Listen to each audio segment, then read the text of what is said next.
was steady and that there were very few vibrations of any sort. This is a picture of the INSAT actually being deployed from the spacecraft. You can see that the deploy went very smoothly. At the moment of deploy, there were very few vibrations of any sort. This is a picture of the INSAT actually being deployed from the spacecraft. You can see that the deploy went very smoothly.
On the back of his shirt a couple of upticks on either side where you would expect wires to come in on either side of that harness. They're often portraying that this is live.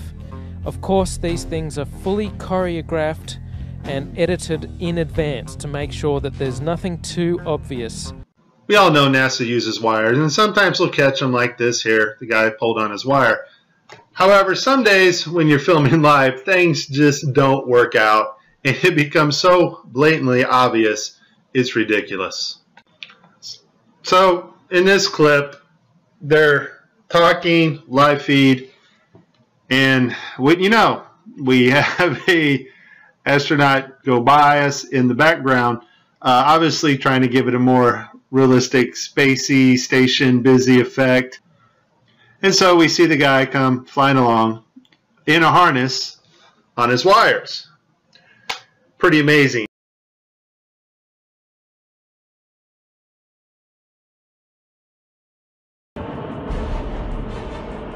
8.5 G's, you're really being pushed into the seat, and all of a sudden it stops. You're floating. It's a lot of fun.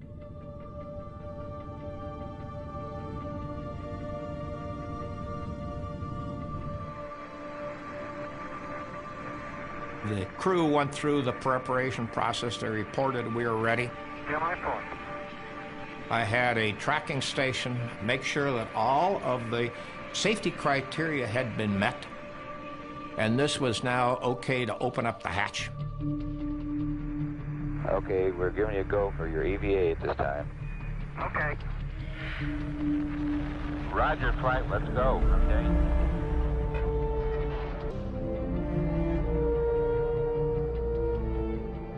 After we got the hatch open, Ed stood up in the seat and got ready to go, and we cleared him to go, and then he took and pushed off from the seat. Okay, my feet are out. I think I'm dragging a little bit, so I don't want to fire the gun yet. Okay, I'm separated from the spacecraft. Ed White is flying at 17,000 miles per hour. 200 miles above the Earth. Okay, I'm out. If the spacesuit fails, the difference in pressure will kill him instantly. If the lifeline fails, he'll literally be lost in space. The only thing to do would be to disconnect them and let them float around out there. I mean, it was, you know, these are things that's in everybody's mind. We don't have a plan. We don't have a checklist on how you kill your best friend. As White floats in space, a glove drifts out of the capsule. Looks like a thermal glove, Jim. I don't even know whose glove it was. I don't know whether it was his or mine. I feel like $1 million. Today, those pictures are a classic. They're still overpowering today to realize, number one, it's been done, and that we did it. It blew me away. This is the greatest experience. It's just tremendous.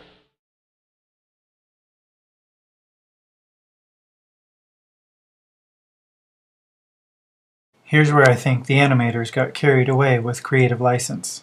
The astronauts' helmets don't swivel. They're affixed to an airtight ring base, which is sewn to nearly 1/4 of an inch of multiply fabric, nylon, and mylar. Once pressurized, it becomes very stiff.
Bubbles can often be seen during spacewalks.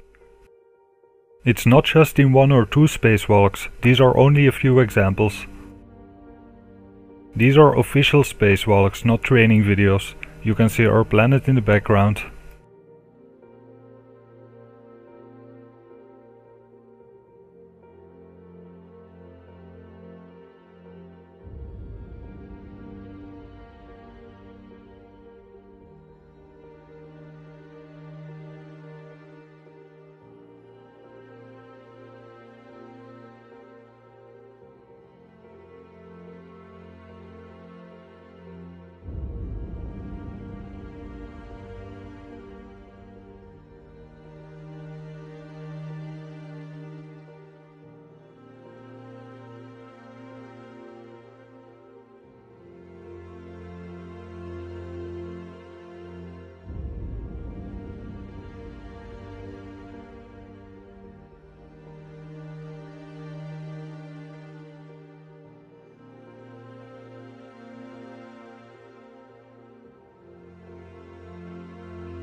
The International Space Station is a hoax. It's faked in the hull of an airplane performing parabolic flight in order to simulate zero gravity. All manned space travel is fake. No one has even been in low Earth orbit. Spacewalks are faked in a float tank. That's why a gallon of water leaked into the guy's spacesuit and he literally almost drowned in space a few months ago. And there's a bubble coming up showing the fakery.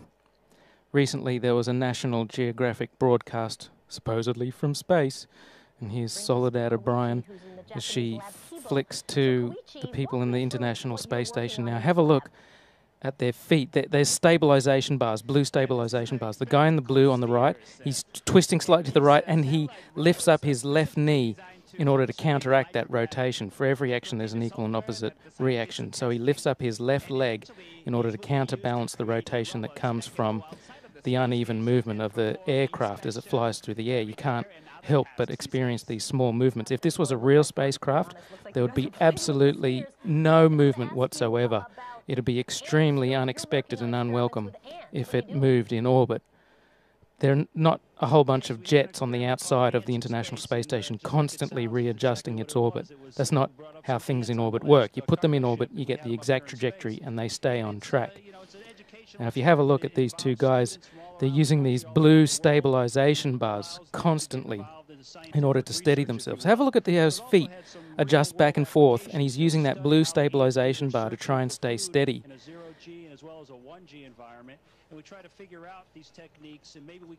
Constantly back and forth movement. Now he starts to rotate slightly. His feet start to move to his right.